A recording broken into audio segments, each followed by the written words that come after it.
अस्सलाम वालेकुम जी बच्चों, क्या हाल है। उम्मीद करता हूँ आप सब खैरियत से होंगे और फिट फाट होंगे। तो अब हम 9th क्लास का ना चैप्टर नंबर 5 स्टार्ट करने लगे हैं। चैप्टर नंबर 5 आपका है फैक्टराइजेशन वाला। तो चैप्टर नंबर हम 5 अब स्टार्ट कर रहे हैं।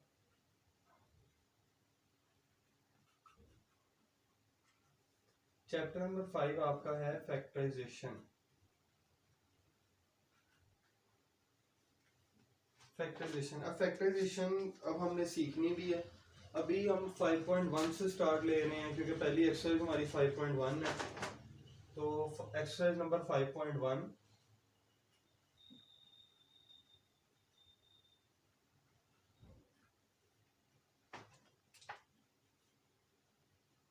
इसके जो फर्स्ट क्वेश्चन का जो फर्स्ट पार्ट है 2abc minus 4abx plus 2abd, उसमें लिखा हुआ है ना फैक्टराइज। तो इसका मतलब ये है अभी इसके फैक्टराइजेशन तक हम नहीं पहुंचे। इसका मतलब ये है कि इसमें जस्ट आपने कॉमन लेना है। तो इसके इन तीनों वैल्यूज के अंदर कॉमन क्या है। अब सबसे पहले हम ये देखेंगे कि वैल्यू के अंदर कॉमन लेते कैसे हैं। तो वैल्यूज के अंदर कॉमन कैसे आता है। सपोज यहाँ लिखा हुआ है 5a प्लस 10b। अब इन दोनों के अंदर कॉमन क्या आ रहा है। इन दोनों के अंदर 5 कॉमन आ रहा है, a प्लस 2b। मसलन क्या है कि दोनों में से कौन सी ऐसी वैल्यू है जो सेम टेबल पे जा रही है। ये तो हमने एक नंबर उठा लिया। और अगर मैं यहाँ वेरिएबल की बात करूं तो वेरिएबल की बात अगर करूं 4a प्लस 6, यहाँ कह लें 4a स्क्वायर प्लस 6a। अब इन दोनों के अंदर कॉमन क्या आ रहा है, या 7a कर लेते हैं। इन दोनों के अंदर हमारे पास कॉमन क्या आ रहा है, a कॉमन आ रहा है। इधर से हमने क्योंकि वेरिएबल सेम है हमने a कॉमन उठाया 4a प्लस 7, क्योंकि इधर 2a थे, एक बाहर आ गया, इधर एक a था और एक बाहर आ गया, तो अंदर कुछ भी नहीं बचा। तो कॉमन इस तरह लेते हैं कि जब हमने किसी कांस्टेंट का कॉमन लेना है तो हमने क्या देखना, दोनों सेम टेबल पे जाने चाहिए। अब देखें 5 को a से मल्टीप्लाई करेंगे 5a, 5 को 2 से मल्टीप्लाई करेंगे 2b। जब हम कॉमन लेते हैं हमने मल्टीप्लाई करके देखना है कि वापस वही वैल्यू बन रही है कि नहीं। अगर वापस वही वैल्यू बन रही है तो इसका मतलब हमारा कॉमन सही है। और जब वेरिएबल्स में कॉमन लेते हैं तो हमने देख लेना कौन सा वेरिएबल हमारे पास कॉमन आ रहा है। अब इस पूरी वैल्यू, अब वापस हम अपने क्वेश्चन पे आते हैं। सबसे पहले देखना कांस्टेंट कौन सा कॉमन है। 2, 4 और 2, ये तीन फिलहाल कांस्टेंट है और तीनों के तीनों एक ही टेबल पे जा रहे हैं। इसका मतलब 2 तो कॉमन आएगा।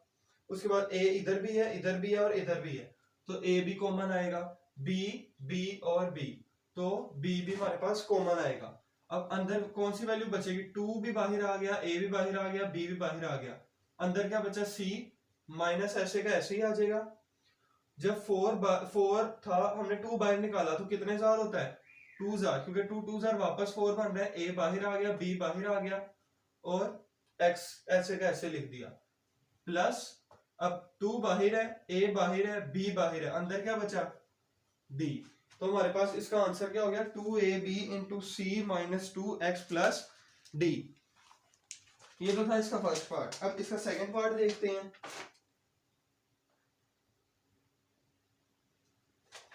तो जो इसका सेकंड पार्ट है वो क्या है, 9xy minus 12x square y plus 18y square. अब इसके अंदर क्या से हमें कॉमन लेना है वो भी हम देखते हैं। सबसे पहले हमें कांस्टेंट देखनी है। 9 है, 12 है, 18 है, कौन से टेबल पे ये तीनों जाते हैं। हमें सबको पता है ये किस पे टेबल पे जाते हैं, 3 के टेबल पे जाते हैं।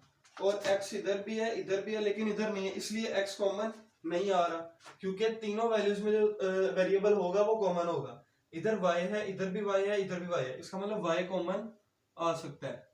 अच्छा y अब कॉमन आ गया, 3y हमारे पास कॉमन है। 3 कितने जार 9 होता है, 3 जार। x कॉमन नहीं लिया, x अंदर, y बाहर आ गया, माइनस ऐसे ही। 3 कितने जार होता है, 4 जार। x कॉमन नहीं लिया तो x स्क्वायर ऐसे ही। क्योंकि y कॉमन लिया बाहर आ गया, प्लस 3 9 और y एक कॉमन लिया तो एक अंदर ऐसे ही आएगा। ये आपका आंसर आ गया सेकंड पार्ट का।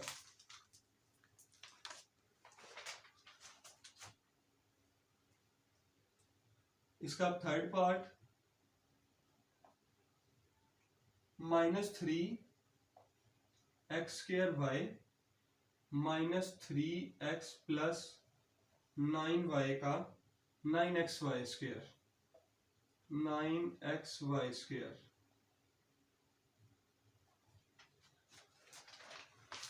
Plus 9xy²। हाँ, अब देखते हैं इन तीनों में कॉमन क्या आ रहा है। इन तीनों में क्या कॉमन है, 3 3 और 3। अब ये चीज एक और याद रखनी है कि अगर माइनस शुरू में आ गया है, हमारी कोशिश ये होनी चाहिए कि जो पहला वेरिएबल है, जो पहली हमारे पास टर्म है हमारे पास, हमेशा वो पॉजिटिव होनी चाहिए। तो हम क्या करते हैं, -7 ही कॉमन ले लेते हैं। -3 बाहर आ गया, अब इधर भी x है, इधर भी x है और इधर भी x, यानी वेरिएबल कौन सा कॉमन आ रहा है, x कॉमन आ रहा है। तो माइनस भी बाहर आया, 3 भी बाहर आया, एक x बाहर आ गया, तो एक x तो अंदर ही रहेगा ना, और y नहीं कॉमन लिया, माइनस। अब यहां देखें, जब माइनस बाहर आ गया हुआ है तो अंदर क्या बचेगा, प्लस, क्योंकि माइनस माइनस प्लस हो जाता है, माइनस प्लस माइनस वापस बनेगा ना। 3 बाहर आ गया, x बाहर आ गया, यानी यहाँ क्या बचा, 1। जब कॉमन ले रहे होते हैं, जब पूरी की पूरी वैल्यू बाहर आ जाए तो अंदर 1 बचता है। अब यहाँ प्लस है, जब माइनस कॉमन लिया हुआ है तो माइनस आएगा। 9 कितने जार, 3 जार, x भी बाहर आ गया, y²। ये आपका आंसर आ गया। ठीक है, नेक्स्ट आ गया इसका फोर्थ पार्ट। इसका हम करेंगे फोर्थ पार्ट। इसका फोर्थ पार्ट क्या है, 5ab स्क्वायर c का cube -10a² b cube c -20 a cube b और c का स्क्वायर।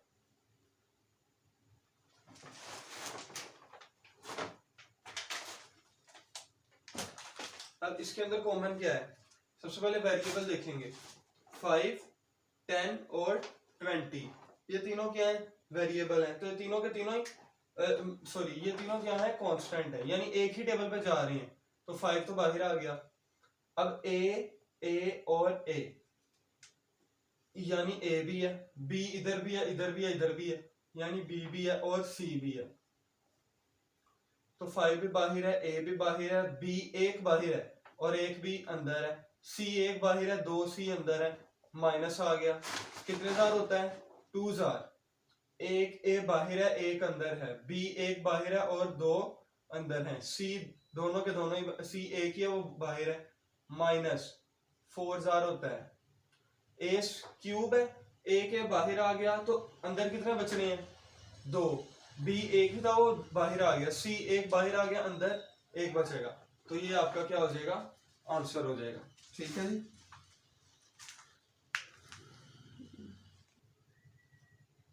अब इसका पांचवा पार्ट देखते हैं। इसका जो हमारे पास पांचवा पार्ट है, 3x³ y, वो क्या है, 3x³ y, आगे ब्रैकेट है x - 3y -7x² y² और x - 3y। अच्छा, अब जब ऐसी कंडीशन आ जाए कि, अब यहां देखें, ये जरा गौर से समझनी है। फिलहाल आपको 2 टर्म नजर आ रही हैं, एक टोटल ये है, एक टोटल ये है, और यहाँ दरम्यान में माइनस है, यहाँ 2 टर्म हमारे पास हैं। तो जब हमारे पास ऐसा हो कि 2 टर्म है और जो उसने कॉमन लिया हुआ है, इधर भी कुछ ना कुछ इसमें से कॉमन है, इधर भी कुछ ना कुछ इस वैल्यू में से कॉमन है, तो जो कॉमन लिया हो, जब हमारे पास ये और ये वैल्यू सेम आ जाती है, हमारे पास जो 2 हैं ये सेम आ रही है, तो इसका मतलब क्या है, अब हम इसमें भी वही वैल्यू है, इसमें भी वही वैल्यू, तो हम ये वैल्यू कॉमन उठा सकते हैं। हमने ये वैल्यू क्या कर ली, कॉमन उठा ली, x - 3y हमने कॉमन लिया, ये बाहर आ गया तो ये वैल्यू अंदर बची, 3x³ y माइनस ऐसे ही ये वैल्यू बाहर आ गई, अंदर क्या बचा, 7x² और y का स्क्वायर। अच्छा अभी सवाल अब खत्म नहीं हुआ। अब क्या हुआ, x माइनस 3y ऐसे ही आ गया। इसमें कुछ ना कुछ कॉमन है, 3 और 7 सेम टेबल पे नहीं जा रहे, कॉमन नहीं है।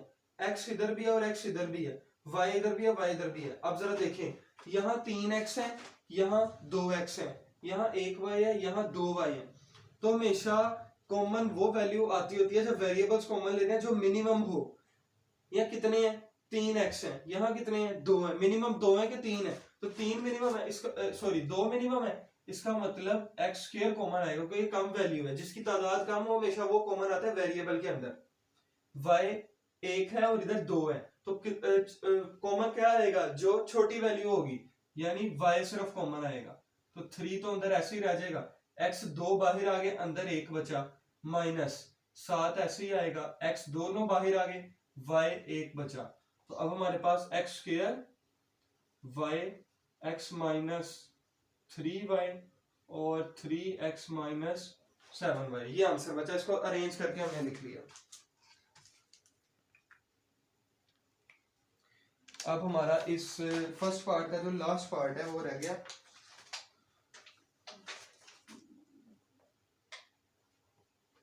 हो गया हमारे पास 2xy cube 2xy cube x square plus 5 और plus 8x y square into x square plus 5। ठीक है जी। तो अब हमारे पास इसमें देखें सेम ऊपर वाला काम, इधर x माइनस 3y इधर x माइनस 3y कॉमन था, x square plus 5 x square plus 5 common है। तो हम क्या करते हैं, x स्क्वायर प्लस 5 कॉमन ले लिया, अंदर क्या वैल्यू बची 2xy क्यूब, क्योंकि ये बाहर आया अंदर ये बचा, प्लस ये भी बाहर आया अंदर क्या बचा 2xy स्क्वायर। जी शाबाश। अब आप लोग मुझे बताओ कि इन दोनों में कॉमन क्या है, 2 और 8 एक ही टेबल पे जा रहे हैं यानी 2 कॉमन आएगा, x इधर भी है और इधर भी है यानी x भी कॉमन आएगा, और y क्यूब और y स्क्वायर, तो छोटी वैल्यू कौन सी है y स्क्वायर यानी ये कॉमन आएगी, 2 भी बाहर आ गया x भी आ गया y स्क्वायर भी, तो अंदर y बचा प्लस 2 4 जार होता है 8, x बाहर आ गया y स्क्वायर यानी ये आंसर बचा हमारे पास 2xy square x square plus 5 और y प्लस 4। ठीक है जी। तो हमारे पास इसका आंसर, अब हमारा पहला पार्ट हो गया कंप्लीट। अब हम आगे आते हैं सेकंड पार्ट की तरफ। तो जो इसका सेकंड पार्ट है वो क्या कह रहा है, उसने स्टेटमेंट कुछ नहीं लिखी, बात से उसने अब क्या किया है, पहले क्वेश्चन लिखते हैं।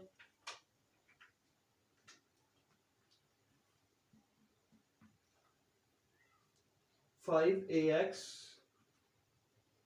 Minus 3ay minus 5bx plus 3by।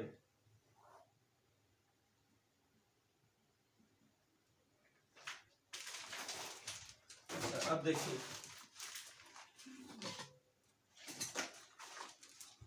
अच्छा, अब इसके अंदर अब हम जरा क्वेश्चन पे गौर करते हैं। 5ax माइनस 3ay, इन दोनों में कुछ कॉमन है, इन दोनों के अंदर a कॉमन है। अगर मैं इन दोनों में से a कॉमन लेता हूं, लेट मैंने इसमें से a कॉमन ले लिया तो अंदर बचता है 5x माइनस 3y। फिर इन दोनों में क्या कॉमन है, इन दोनों में सिर्फ b कॉमन है, मैंने कॉमन ले लिया माइनस b, क्योंकि माइनस इधर साथ लगा, माइनस b कॉमन लिया तो अंदर बचा 5x, माइनस ऑफ कॉमन लिया है तो प्लस है, माइनस प्लस माइनस। और एक और चीज याद रखनी है, जब हमने कोई वैल्यू कॉमन लेनी है तो हमारी कोशिश ये होनी चाहिए कि जब 4 टर्म्स आपके पास गिवन हो, आपने कोई चीज कॉमन ली, तो जो ये 2 टर्म्स आनी चाहिए ये सेम आनी चाहिए। अगर तो ये 2 टर्म्स आपकी सेम आ गई, इसका मतलब आपका क्वेश्चन ठीक है, अगर सेम नहीं आपका क्वेश्चन गलत है। तो अब क्या है, अब इन दोनों में 5x माइनस 3y कॉमन है, 5x minus 3y into a minus B, तो ये आपका आंसर आ गया। अब इसका सेकंड पार्ट, इसका सेकंड पार्ट हमें क्या कह रहा है, 3x plus 2 3xy plus 2y minus 12x minus 8। अच्छा अब हम यहाँ क्या करते हैं, यहाँ हम कॉमन लेते हैं इनमें से, इन दोनों में कुछ कॉमन, y कॉमन है, इन दोनों में कुछ कॉमन, क्या कॉमन है इन दोनों में, इन दोनों में -4 कॉमन है। अब जरा हम देखते हैं, इन दोनों में मैं y कॉमन लेता हूँ, क्या बचता है 3x + 2। इन दोनों में से -4 कॉमन ले लेते हैं, क्या बचता है 3x + 2। क्योंकि -4 कॉमन लिया, 4 3 12 होता है, वापस वही बन रहा है, 4 2 8 होता है, वापस वही बन रहा है। माइनस इसलिए कॉमन लिया ताकि ये दोनों सेम आ जाएं। तो अब क्या हो जाएगा 3x + 2 और y -4। इसका सेकंड पार्ट भी हो गया, इसका टोटल 4 पार्ट है। और अब तीसरा पार्ट करते हैं, इसका जो हमारा थर्ड पार्ट है वो क्या कहता है, थर्ड पार्ट कहता है x³ + 3xy², उसके बाद -2x² y -6y³।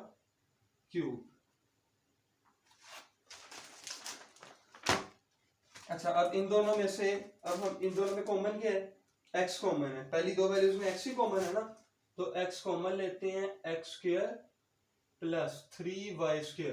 अब बताने की जरूरत तो नहीं है ना, एक x बाहर आ गया तो अंदर 2 बचे, प्लस ऐसे ही 3 ऐसे ही, एक x बाहर आ गया y² अंदर। अब इन दोनों में कॉमन क्या है, इन दोनों में एक सबसे पहली बात तो माइनस कॉमन आ रहा है, और 2 और 6 सेम टेबल पे जा रहे हैं, उसके बाद इनमें y कॉमन आ रहा है। अब क्या बच रहा है अंदर, -2 बाहर, -2 बाहर, y भी बाहर, अंदर क्या बचा x², माइनस बाहर है तो माइनस माइनस प्लस हो जाते होते हैं, प्लस आया, 2 3 जार होता है, y एक बाहर है तो स्क्वायर, ये दोनों अगेन सेम हो गए, तो हमारे पास आंसर हुआ x² + 3y² और x -2y। ठीक है जी, क्योंकि दोनों सेम थे, ये ऐसे कैसे ही आ गया, और ये दोनों वैल्यूज इकट्ठी करके लिख दी। इसका लास्ट पार्ट जो है आपका,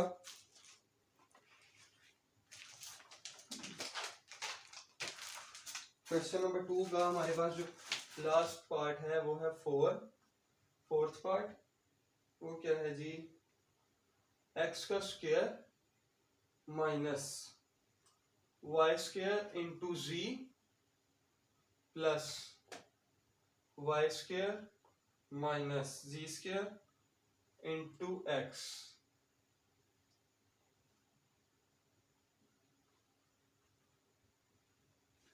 अच्छा अब ये क्या है, अब अगर हम इस पर गौर करते हैं कि हम ना ये सेम है ना ये सेम है, अब हम क्या करेंगे, पहले z को अंदर मल्टीप्लाई करवाएंगे। वो कैसे करवाना है, जब भी ब्रैकेट के बाहर कोई वेरिएबल लिखा हो, इसका मतलब होता है वो ब्रैकेट के अंदर वाली वैल्यू से मल्टीप्लाई हो रही है, इसमें पहले इससे मल्टीप्लाई होना है, क्या आ जाएगा x² z, यही आएगा ना x² z।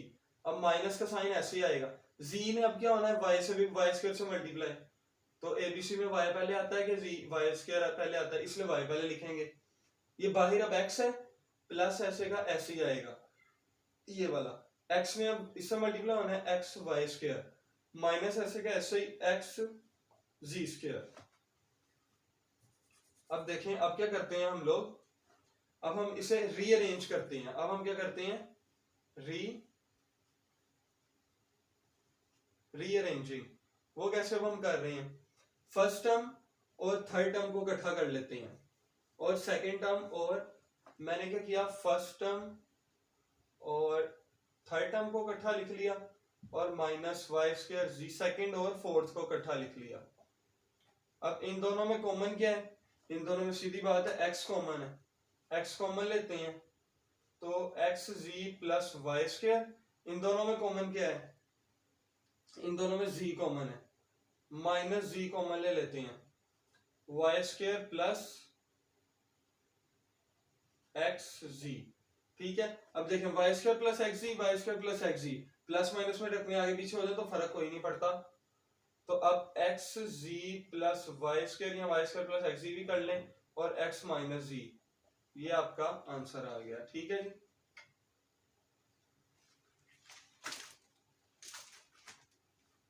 जी, ये आपका क्या आ गया, आंसर आ गया। अब इसी तरह आपकी 5.1 के पहले 2 पार्ट कंप्लीट हुए हैं। इंशाल्लाह अब अगली वीडियो में हम बाकी के 2 पार्ट भी करेंगे, या कोशिश यही होगी कि 3 के 3 पार्ट ही अगली वीडियो में करते हैं।